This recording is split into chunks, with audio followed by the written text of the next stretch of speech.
Hello friends, ಇವತ್ತಿನ ಸಂಚಿಕೆಯಲ್ಲಿ ಏನಾಯಿತು ಅಂತ ನೋಡ್ಕೊಂಡು ಬರೋಣ ಬನ್ನಿ. ಜೀವ ನಿಂತ್ಕೊಂಡು ನಾನು ರಚನಾ ಕೆನ್ನೆಗೆ ಹೊಡಿಬೇಕಾ? ಹಿತಶತ್ರು ಏನು ಅಂದ್ಕೊಂಡಿದ್ದಾನೆ? ಅವನ ಉದ್ದೇಶನಾದರೂ ಏನು? ನಮಗೆ ಟಾರ್ಚರ್ ಕೊಡೋದ್ರಿಂದ ಅವನಿಗೇನು ಸಂತೋಷ ಆಗುತ್ತೆ? ಈ ಸಿಚುವೇಶನ್ ನಾನು ಹೇಗಪ್ಪ ಹ್ಯಾಂಡ್ಲ್ ಮಾಡೋದು ಅಂತಾನೆ. ಆಗ ಆನಂದ್ ಜೀವ ಹತ್ರ ಬಂದು, ಜೀವ ಸರ್ ಏನು ಟೆನ್ಷನಲ್ಲಿದ್ದೀರಾ ಸರ್ ಅಂತಾನೆ. ನಿನ್ನ ಮೊಬೈಲ್ ಮಿಸ್ ಆಯ್ತಂದೆಲ್ಲ ಅದು ಸಿಕ್ತಾ ಅಂತಾನೆ. ಜೀವ, ಸಿಕ್ತು ಸರ್, ಆ ಪಾಪಿಗಳು ನನ್ನ ಡಾಟಾನಲ್ಲಿ ಡಿಲೀಟ್ ಮಾಡವ್ರೆ ಸರ್, ಅದೇನೋ ಫಾರ್ಮೇಟ್ ಅಂತಲ್ಲ ಸರ್, ಅದನ್ನು ಮಾಡಿಬಿಟ್ಟವ್ರೆ. ನನ್ನ ಹಳೆ ಡವ್ ಫೋಟೋ ಎಲ್ಲ ಹೊರಟೋಯ್ತು ಸರ್. ಆ ಮೊಬೈಲ್ ಹಿಡ್ಕೊಂಡು ಅವ್ನ ಕೈ ಸುಟ್ಟೋಗ ಸತ್ತೋಗ ಅಂತೆಲ್ಲ ಆನಂದು ಬೈತಾನೆ.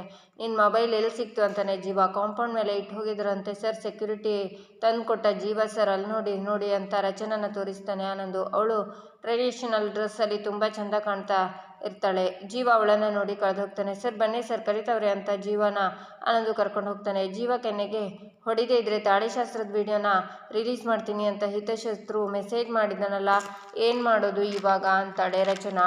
ಈಚೆ ತೇಜ ನಿಂತಿರುವಾಗ ವಜ್ರೇಶ್ವರಿ ಬರ್ತಾಳೆ. ಅತ್ತಿಗೆ ಈಗ ಬಂದ್ರ? ಏನೋ ಇಂಪಾರ್ಟೆಂಟ್ ಕೆಲಸ ಇದೆ ಅಂದ್ರಿ, ಮುಗಿತಾ ಅಂತಾನೆ. ತೇಜ, ಈಗಷ್ಟೇ ಆರಂಭ ಆಗಿದೆ ತೇಜ, ಅದು ಮುಕ್ತಾಯ ರಚನಾಗೂ ಜೀವಾಗೂ ಅನ್ಎಕ್ಸ್ಪೆಕ್ಟೆಡ್ ಆಗಿರುತ್ತೆ, ಭಯಾನಕವಾಗಿರುತ್ತೆ, ಕನಸಲ್ಲೂ ಊಹೆ ಮಾಡ್ಕೊಳ್ದಂಗಿರುತ್ತೆ ಅಂತಾಳೆ ವಜ್ರೇಶ್ವರಿ.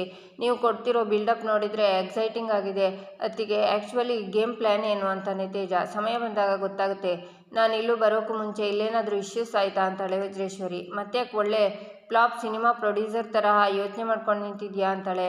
ಅತ್ತಿಗೆ, ಅದು ಈ ಸಂಕ್ರಾಂತಿ ಸೆಲೆಬ್ರೇಷನ್ನ ಜನಾರ್ದನ್ ಏನೋ ಮೈಂಡಲ್ಲಿ ಇಟ್ಕೊಂಡು ಪ್ಲ್ಯಾನ್ ಮಾಡಿದ್ದಾನೆ, ಎಷ್ಟೇ ಯೋಚನೆ ಮಾಡಿದರೂ ಅದನ್ನು ಟ್ರ್ಯಾಪ್ ಮಾಡೋದಕ್ಕೆ ಆಗ್ತಿಲ್ಲ ಅಂತಾನೆ ತೇಜ. ನೀನು ಯಾಕೆ ಅಷ್ಟೊಂದು ಡೀಪಾಗಿ ಹೋಗ್ತಿದ್ಯಾ ಅವನ ವಿಷಯದಲ್ಲಿ ಅಂತಾಳೆ ವಜ್ರೇಶ್ವರಿ. ಈಗ ಅವನು ನಮ್ಮವನೇ ಅಲ್ವಾ ಅತ್ತಿಗೆ, ಆದರೂ ಯಾಕೋ ಅವನು ನಂಬಬೋದು ನಾವು ಅಂತಾನೆ ತೇಜ. ನಾನು ರಚನಾನೇ ತಾಯಿ, ನಿಜನಾ ಅದು? ಕೆಲವೆಲ್ಲ ಹಾಗೇನೆ, ನಂಬೋಕೆ ಆಗಿರುತ್ತೆ ಆದರೆ ನಿಜ ಅಲ್ಲ. ಜನಾರ್ದನ್ನು ಅಂಥವನೇ ತೇಜ. ಒಂದು ವಿಷಯ ತಿಳ್ಕೊ, ಒಬ್ರು ಯೂಸ್ ಆಗೋವರೆಗೂ ಅವ್ನು ನಮ್ಮವರು ಇಲ್ಲ, ಅವರಿಗೂ ನಮಗೂ ಸಂಬಂಧನೇ ಇಲ್ಲ ಅಂತ ವಜ್ರೇಶ್ವರಿ ಹೋಗ್ತಾಳೆ. ಈಚೆ ಆನಂದ್ ನಿಧಿಗೆ ಜ್ಯೂಸ್ ತಂದು ಕೊಡ್ತಾನೆ. ಏನಾಯಿತು ಮೇಡಮ್ ಅಂತಾನೆ. ರಚನಾ ಅಕ್ಕ ಜೀವನ ಇವತ್ತು ನಾರ್ಮಲ್ ಆಗಿದ್ದಾರೆ ಅನಿಸ್ತಿಲ್ಲ ಅಂತಾಳೆ ನಿಧಿ. ಹೌದು, ಇಬ್ಬರು ಮುಖದಲ್ಲೂ ಏನೋ ಒಂಥರ ಭಯ ಕಾಣ್ತೈತೆ ಅಂತಾನೆ ಆನಂದು. ಹೌದಲ್ವಾ ಅಂತ ಆರ್ತಿ ಬಂದು, ನನಗೂ ಹಾಗೆ ಅನಿಸ್ತಿದೆ, ಆದರೆ ಕಾರಣ ಗೊತ್ತಾಗ್ತಿಲ್ಲ ಅಂತಾಳೆ. ನನ್ನ ಮೊಬೈಲ್ ಹಾಳಾಯ್ತಲ್ಲ, ಅದ್ರ ಬಗ್ಗೆ ಜೀವ ಸರ್ ತುಂಬ ಕೇಳ್ತಿದ್ರು ಅಂತಾನೆ ಆನಂದು. ರಚನಾ ಅಕ್ಕ ನಿಮ್ಗೇನಾದರೂ ಹೇಳಿಲ್ಲ ಅಮ್ಮ ಅಂತಾಳೆ ನಿಧಿ. ಇಲ್ಲ, ಆ ಕೋರ್ಟ್ ಕೌನ್ಸಲರ್ ಬಂದಿದ್ದಾರಲ್ಲ, ಬಹುಶಃ ಅವರನ್ನು ನೋಡಿ ಗಾಬರಿ ಆಗಿದ್ದಾರೆ ಅನಿಸುತ್ತೆ, ನಡೀರಿ ಶಾಸ್ತ್ರಕ್ಕೆ ಟೈಮ್ ಆಯಿತು ಅಂತಾರೆ ಆರ್ತಿ. ಇಬ್ಬರು ಹೆದರ್ಕೊಳ್ಳೋಕೆ ಏನು ಕಾರಣ? ಆನಂದು ಮೊಬೈಲ್ನ ಯಾಕೆ ಜೀವ ಕೇಳ್ದ? ಅದಕ್ಕೂ ಇವರಿಗೆ ಏನಾದರೂ ಕನೆಕ್ಷನ್ ಇದೆಯಾ ಅಂತ ಯೋಚನೆ ಮಾಡ್ತಾಳೆ ಆರ್ತಿ. ಈಚೆ ಜೀವ ರಚನಾ ಮನೆ ಮೇಲೆ ಕೂತ್ಕೊಳ್ತಾರೆ. ಏನು ಶಾಸ್ತ್ರ ಅಮ್ಮ ಇದು ಅಂತಾಳೆ ರಚನಾ. ಮಗುವಿಗೆ ದೃಷ್ಟಿ ತೆಗೆಯೋ ಶಾಸ್ತ್ರ. ಸಂಕ್ರಾಂತಿ ಹಬ್ಬದಲ್ಲಿ ನಮ್ಮನೇಲಿ ಎಳೆ ಮಕ್ಕಳಿದ್ರೆ ಅವರಿಗೆ ದೃಷ್ಟಿ ತೆಗೆಯೋ ಶಾಸ್ತ್ರ ಮಾಡ್ತಾರೆ. ಕೃಷ್ಣ ಚಿಕ್ಕವಳಿದ್ದಾಗ ಇದೆಲ್ಲ ಮಾಡಬೇಕು ಅಂತ ಆಸೆ ಇತ್ತು, ಆದರೆ ಅಂತಾರೆ ಲಲಿತಾ, ನಾವಿಬ್ಬರು ಮದುವೆ ಆದಮೇಲೆ ಬರ್ತಾ ಇರೋ ಮೊದಲನೇ ಸಂಕ್ರಾಂತಿ ಇದು. ಕೃಷ್ಣನ ಎಳೆ ಮಗು ಅಂತಾನೆ ಶಾಸ್ತ್ರ ಮಾಡಿ. ಪರವಾಗಿಲ್ಲ ಏನು ಜೀವ ಅಂತಾಳೆ ರಚನಾ. ಅಮ್ಮ, ಅವಳು ನಿಮ್ಮ ಮಗಳು, ನಿಮ್ಮ ಸಂತೋಷಕ್ಕೆ ಏನು ಮಾಡಿದ್ರು ಯಾವ ಅಭ್ಯಂತರನೂ ಇಲ್ಲ ಅಂತಾನೆ ಜೀವ.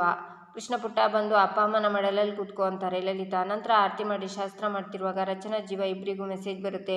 ಜೀವ ಎಲ್ಲ ಕಡೆ ನೋಡ್ತಿರ್ತಾನೆ. ಎಲ್ಲರೂ ಮೊಬೈಲ್ ನೋಡ್ತಿರೋದನ್ನು ನೋಡಿ ಜೀವ ಭಯಪಡ್ತಾನೆ. ಶಾಸ್ತ್ರ ಮುಗೀತು, ಎದ್ದೇಳಿ ಅಂತಾರೆ ಲಲಿತಾ. ಇಂಪಾರ್ಟೆಂಟ್ ಕಾಲ್ ಇದೆ, 1 ನಿಮಿಷ ಅಂತ ಜೀವ ಹೋಗ್ತಾನೆ. ರಚನನು ಬಂದೆ ಅಂತ ಹಿಂದೆನೇ ಹೋಗ್ತಾಳೆ. ದೊಡ್ಡವರ ಆಶೀರ್ವಾದ ತಗೊಳ್ದೆ ಇಬ್ಬರು ಹೋದ್ರಲ್ಲ ಅಂತಾಳೆ ಆರತಿ. ಈಚೆ ಲಲಿತಾ ಕೃಷ್ಣಗೆ ಜ್ಯೂಸ್ ಕುಡಿ ಅಂತಿದ್ರೆ ಬೇಡ ಅಂತ ಆಚೆ ಈಚೆ ಓಡ್ತಿರ್ತಾಳೆ. ಆಗ ಜನಾರ್ದನ್ ಬರ್ತಾರೆ. ಲಲಿತನ್ನ ಗಟ್ಟಿಯಾಗಿ ಹಿಡ್ಕೋತಾಳೆ ಕೃಷ್ಣ ಬಾ ಕಂದ, ತಾತನ ಜೊತೆ ಆಟ ಆಡು ಅಂತಾರೆ ಜನಾರ್ದನ್. ಬೇಡ ಅಂತಾಳೆ ಕೃಷ್ಣ. ಬಾ ಹೊರಗಡೆ ಹೋಗೋಣ ಅಂತ ಜನಾರ್ದನ್ ಅಂದಾಗ, ನಾನು ಹೋಗಲ್ಲ ಅಜ್ಜಿ ಅಂತಾಳೆ ಕೃಷ್ಣ. ನನ್ನ ನೋಡಿದ್ರೆ ಏನು ಭಯ ನಿನಗೆ, ಯಾಕೆ ಬರಲ್ಲ ಅಂತೆಲ್ಲ ಜನಾರ್ದನ್ ಬೈತಾರೆ. ಆಗ ಲಲಿತಾ ನಿಧಿನ ಕರೆದು, ಇವಳನ್ನು ಒಳಗೆ ಕರ್ಕೊಂಡೋಗಿ ಜ್ಯೂಸ್ ಕೊಡಮ್ಮ ಅಂತಾರೆ. ಸರಿ ಅಂತ ನಿಧಿ ಕೃಷ್ಣನ ಒಳಗಡೆ ಕರ್ಕೊಂಡು ಹೋಗ್ತಾಳೆ.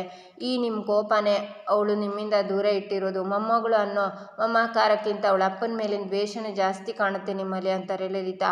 ಅವಳನ್ನು ತಿಂದ್ಬಿಡ್ತೀನ? ನನ್ನ ಮಗಳನ್ನು ಸಾಯಿಸ್ಬಿಟ್ಟ ಜೀವ, ಆದರೆ ಅವನಷ್ಟು ಕೆಟ್ಟವನಲ್ಲ ನಾನು. ಏನೋ ಮೊಮ್ಮಗಳ ಜೊತೆ ಆಟ ಆಡಬೇಕು ಅನ್ನೋ ಆಸೆ ಅಷ್ಟೇ ಅಂತಾರೆ ಜನಾರ್ದನ್. ಅವಳನ್ನು ದೂರ ಮಾಡಿ ಜೀವನಿಗೆ ಶಿಕ್ಷೆ ಕೊಡೋಕ್ಕೆ ಕಾಯ್ತಿರ್ತೀರಾ ಅಂತಾಳೆ ಲಲಿತಾ. ಹೌದು ಅಂತಾರೆ ಜನಾರ್ದನ್. ಅವರೆಲ್ಲ ಖುಷಿಯಿಂದ ಹಬ್ಬ ಮಾಡೋಕ್ಕೆ ಬಂದಿದ್ದಾರೆ, ಅದೇ ಖುಷಿಯಿಂದ ಅವರೆಲ್ಲ ಹೋಗಬೇಕು.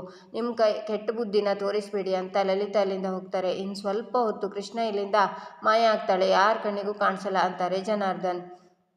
ಈಚೆ ವಜ್ರೇಶ್ವರಿ ನಿಹಾರಿಕಾ ಹತ್ರ ನಾನು ಬಂದಾಗಿಂದ ಜೀವರಚನ ವಿಚಿತ್ರವಾಗಿ ಬಿಹೇವ್ ಮಾಡ್ತಿದ್ದಾರೆ, ಏನು ನಡೀತಿದೆ ಅಂತ ನಿನಗೇನಾದರೂ ಗೊತ್ತಾ ಅಂತಾರೆ. ಅವ್ರು ಯಾವಾಗ ನಾರ್ಮಲ್ ಆಗಿರ್ತಾರೆ ದೊಡ್ಡಮ್ಮ, ಡ್ರಾಮಾ ಮಾಡ್ತಾ ಇರಬೇಕು, ನೀವು ವರಿ ಮಾಡ್ಕೋಬೇಡಿ ಅಂತಾಳೆ ನಿಹಾರಿಕಾ. ವರಿ ಮಾಡ್ಕೋಬೇಕಾಗಿದ್ದು ನಾನಲ್ಲ ರಚನಾ. ಇನ್ನು ಒಂದೆರಡು ದಿನದಲ್ಲಿ ಅವಳಿಗೆ ಒಂದು ದೊಡ್ಡ ಶಾಕ್ ಕಾದಿದೆ, ಅದು ಜೀವರಚನಾ ಲೈಫಲ್ಲಿ ಅಂತಾಳೆ ವಜ್ರೇಶ್ವರಿ. ಅಂಥದ್ದೇನು ನಡೆಯುತ್ತೆ ದೊಡ್ಡಮ್ಮ ಅಂತಾಳೆ ನಿಹಾರಿಕಾ.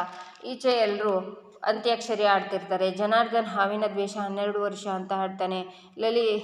ಆರ್ತಿ ಲೋಕವೇ ಹೇಳಿದ ಮಾತಿದು ಅಂತ ಲಲಿತಾ ಹಾಡ್ತಾರೆ. ಆಗ ಜೀವ ಮತ್ತು ರಚನಾಗೆ ಮೆಸೇಜ್ ಬರುತ್ತೆ, 2 ನಿಮಿಷ ಟೈಮ್, ಅಷ್ಟರಲ್ಲಿ ಜೀವನ್ ಕೆನ್ನೆಗೆ ಬಾರಿಸಬೇಕು ಅಂತ ರಚನೆಗೆ, 2 ನಿಮಿಷದಲ್ಲಿ ರಚನಾ ಕೆನ್ನೆಗೆ ಬಾರಿಸಬೇಕು ಅಂತ ಜೀವಗೆ ಮೆಸೇಜ್ ಬರುತ್ತೆ. ಇಲ್ಲ ಅಂದರೆ ಇನ್ನು 5 ನಿಮಿಷದಲ್ಲಿ ನಿಮ್ಮ ತಾಳಿಶಾಸ್ತ್ರದ ವಿಡಿಯೋ ಎಲ್ಲರ ಮುಂದೆ ಪ್ಲೇ ಆಗುತ್ತೆ ಅಂತ ಮೆಸೇಜ್ ಇರುತ್ತೆ. ಯಾರೇ ನೀನು, ಎಲ್ಲಿದೆಯಾ ಅಂತ ಜೀವ ರಚನಾ ಯೋಚನೆ ಮಾಡುವಾಗ ಇಬ್ಬರಿಗೂ ಬೇಗ ಅಂತ ಮೆಸೇಜ್ ಬರುತ್ತೆ. ಇಬ್ಬರು ಕೂಡ ಒಬ್ಬರ ಹತ್ರ ಒಬ್ಬರು ಬರ್ತಾರೆ. ಮತ್ತೆ ಮೆಸೇಜ್ ಬರುತ್ತೆ, ಒಬ್ರಿಗೊಬ್ರು ಹೊಡಿಬೇಕು ಅಂತ ಕೈ ಎತ್ತಿ ಇಬ್ಬರು ಕೈಯನ್ನು ಹಿಡ್ಕೋತಾರೆ. ಹಾಗೆ ನೋಡ್ತಾ ತಿರುಗಿ ಕಿಸ್ ಕೊಡೋ ಹಾಗೆ ಆ್ಯಕ್ಟ್ ಮಾಡ್ತಾರೆ. ಎಲ್ಲರೂ ಶಾಕ್ನಿಂದ ನೋಡ್ತಾರೆ. ಆ ಗ್ಯಾಪಲ್ಲಿ ಹಿತಶತ್ರು ಏನಾದರೂ ನಿಮ್ಮ ಕಣ್ಣಿಗೆ ಕಾಣಿಸ್ತಿದ್ದಾನ ಅಂತಾನೆ ಜೀವ. ಇಲ್ಲ ಅಂತಾಳೆ ರಚನಾ. ಅದಕ್ಕೆ ಮೊದಲು ಡ್ರೆಸ್ ಬಗ್ಗೆ ಇಬ್ಬರು ಮಾತಾಡುವಾಗ ಹಿತಶತ್ರು ಬಗ್ಗೆ ಮಾತಾಡ್ಕೊಂಡಿರ್ತಾರೆ. ಹಿತಶತ್ರು ಹೇಳಿದ್ದನ್ನು ಮಾಡಬಾರ್ದು, ಅವನ್ನ ಹಿಡ್ದು ಹಾಕೋಣ ಅಂತಲೂ ಹೇಳ್ಕೊಂಡಿರ್ತಾರೆ. ಜನಾರ್ದನ್ ಬಂದು ಇಬ್ಬರನ್ನ ಎಳೆದು, ಏನು ಜೀವ ಪಬ್ಲಿಕ್ಕಲ್ಲಿ ರೊಮ್ಯಾನ್ಸ್ ಮಾಡ್ತಿದ್ದೀರಾ ಅಂತಾರೆ. ನಿಮಗೆ ಹಾಗೆ ಕಾಣಿಸ್ತಾ ಅಂತಾಳೆ ರಚನಾ. ನಾವು ಮಾತಾಡ್ಕೊತಾ ಇದ್ವಿ ಅಂತಾನೆ ಜೀವ.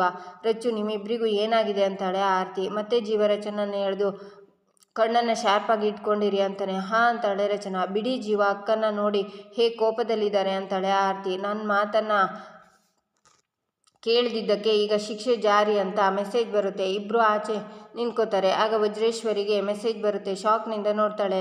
ಇಲ್ಲಿಗೆ ಈ ಸಂಚಿಕೆ ಮುಕ್ತಾಯವಾಗುತ್ತೆ. ಮುಂದಿನ ಸಂಚಿಕೆಗಾಗಿ ನಮ್ಮ ಚಾನಲನ್ನು ನೋಡಿ ಸಬ್ಸ್ಕ್ರೈಬ್ ಮಾಡಿ, ಲೈಕ್ ಮಾಡಿ, ಶೇರ್ ಮಾಡೋದನ್ನು ಮರಿಬೇಡಿ.